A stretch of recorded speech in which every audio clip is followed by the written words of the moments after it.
La,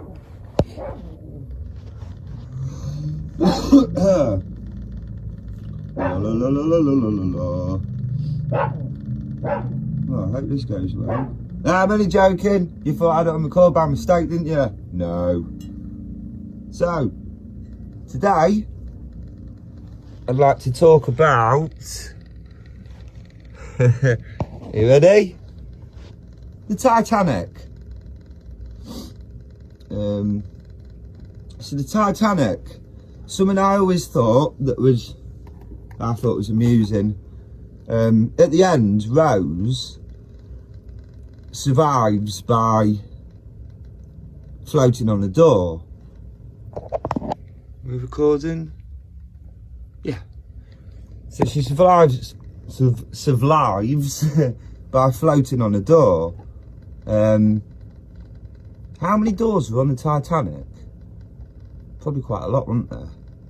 Like, they probably didn't have time to go around ripping doors off as flotation devices. Oh, wait a minute.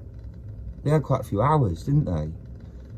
So all them people for quite a few hours weren't trying to rip doors off for flotation devices.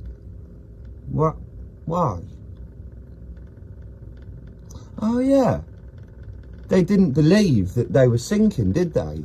They got told at the beginning, when there was water around their toes, that the boat was sinking, and because the water was only around their toes, they were like, nah, this boat's unsinkable, it won't sink. So for hours and hours, they carried on, didn't they? Even though the boat was sinking and people were telling them. And there were signs, but not big signs, just little signs, a little bit of water, not a lot, you know, went up to the chin. It was touching the bottom of the toe. And yeah, and so no one got flotation devices, even though they had hours, and there's doors everywhere.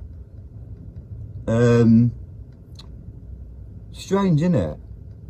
And then, I suppose, really, that leads to the fact that because people didn't do that, they needed rescuing by the lifeboats at the end, because the people in the lifeboats had realised that the boat was sinking and managed to get in there, hadn't they? And they were probably the ones that were saying, listen, there's water, it's coming in and the boat's going to sink. And the others are like, no, it's not sinking. Crazy Bible bashing nutter. So now you've got all the people. You see, well, I asked myself, I wonder when these people who didn't believe the boat was sinking finally realised, oh yeah, the boat's sinking and we're going to have to go in the water.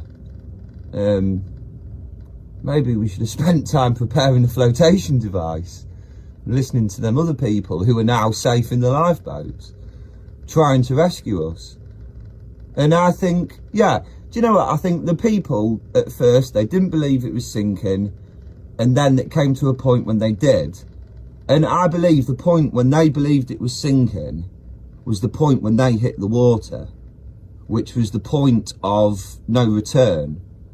So that for hours and hours, they didn't do anything, didn't prepare, didn't listen to no one, didn't ignore the water around their feet, you know, because they thought, hey, it won't get any higher, it'll be all right, it'll probably just go away, you know, evaporate, be all right.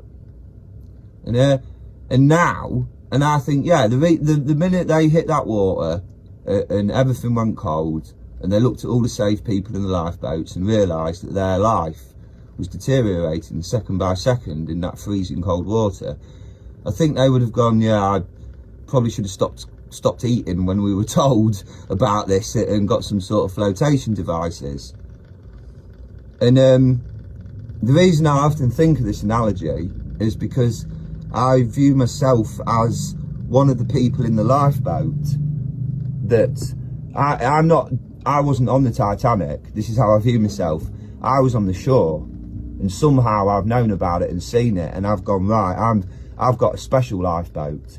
I've got a lifeboat where I can modernise this old book, and I can really help people with what I think is my completely unique way of relaying my lifeboat. So in this analogy, so I drive my lifeboat over there, and now and whereas 3 hours ago, if I'd have gone over there 3 hours ago, I could have picked people up one by one, and it could have been a really calm, safe thing. But because no one wanted my lifeboat, and no one wants to know, and now everyone's in the water all at the same time, and everyone's only got like minutes to live. So now, this is how I feel I am now. I feel right now, I've arrived at the scene, there's people everywhere, and the first thing I'm thinking is, you know, dying of coldness.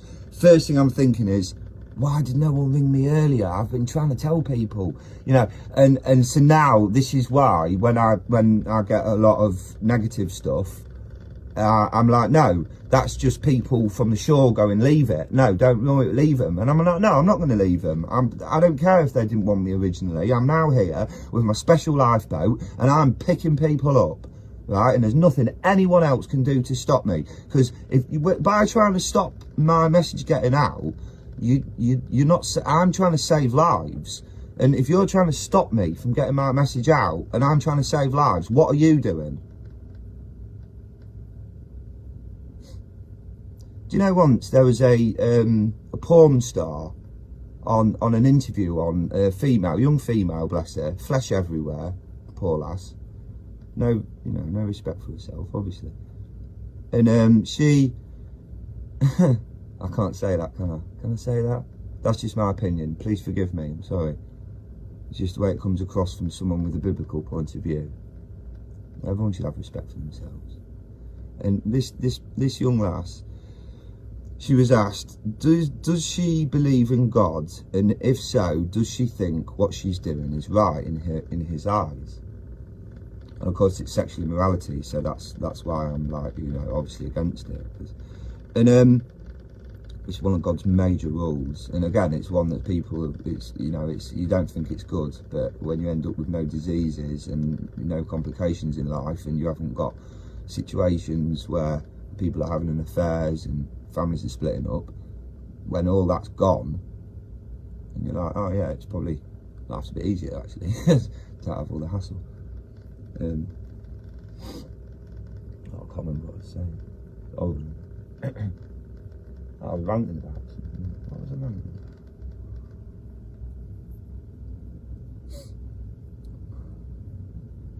Titanic, wasn't it? Titanic sinking. I'm really sorry, I'm gonna have to stop the video and go back to it. Oh yeah, that was it. I had to listen to it again. So yeah, this young female porn star, she was asked about God, and, you know, does she think it's right? And she said, yeah, I believe what I'm doing is good, because I'm making people happy. And he goes, right, so you believe that God likes you doing porn because it makes people happy? And she goes, yeah. And he goes, right, so you believe that God wants you to do porn? And she goes, yeah. And he goes, well, okay, no worries. What do you think the devil wants you to do then? And she goes, what? And he goys, well, you know, if you said that you think that God wants you to do pornography, what do you think the devil wants you to do? Because it's normally the opposite, isn't it? And she goes, well, yeah, he'd want me to stop.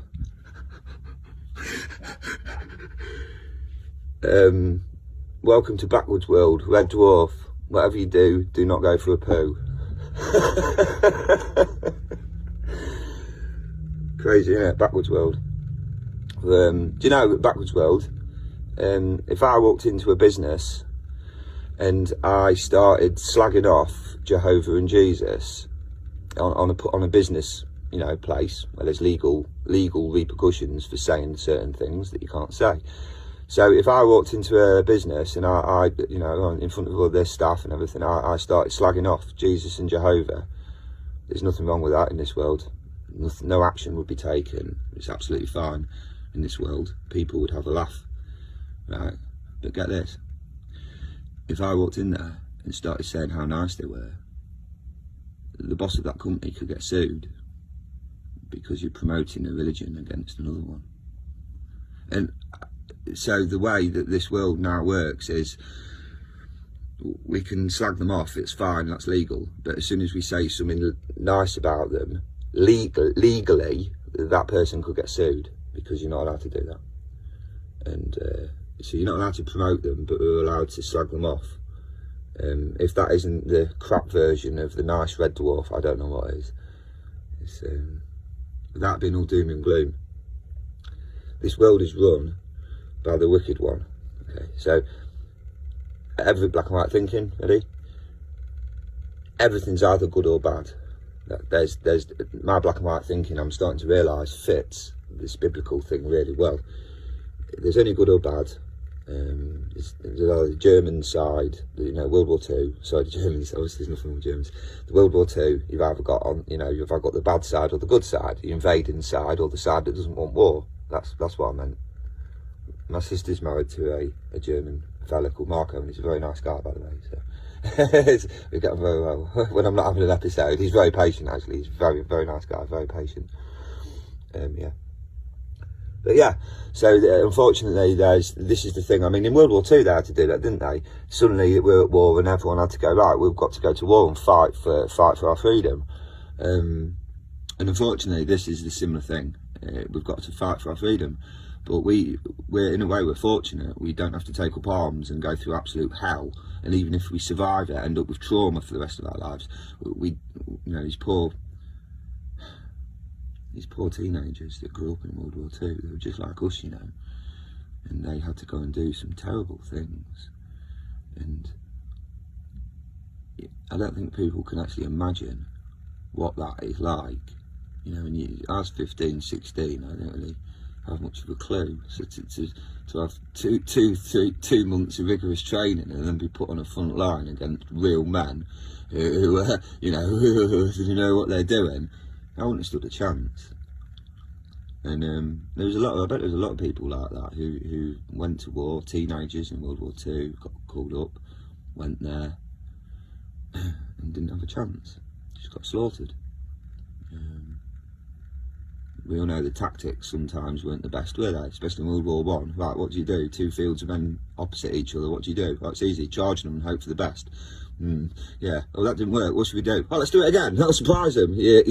That's surprise. Yeah, we're doing it again. So we all know that sometimes tactically these decisions aren't great, are they?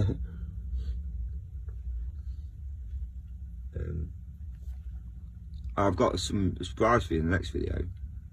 I hope you don't mind, but I noticed that people seem to like the harsher stuff. And there's 2 pages in the Bible that scared the crap out of me, and they still do, even though I'm 2 years in. To me, this is the thing that scared me the most. And I realised, I thought people might like to hear it. I've always saying it gets worse. If you want to hear the worst bit, for me anyway, so far, check out the next one. I'll be putting on in a minute.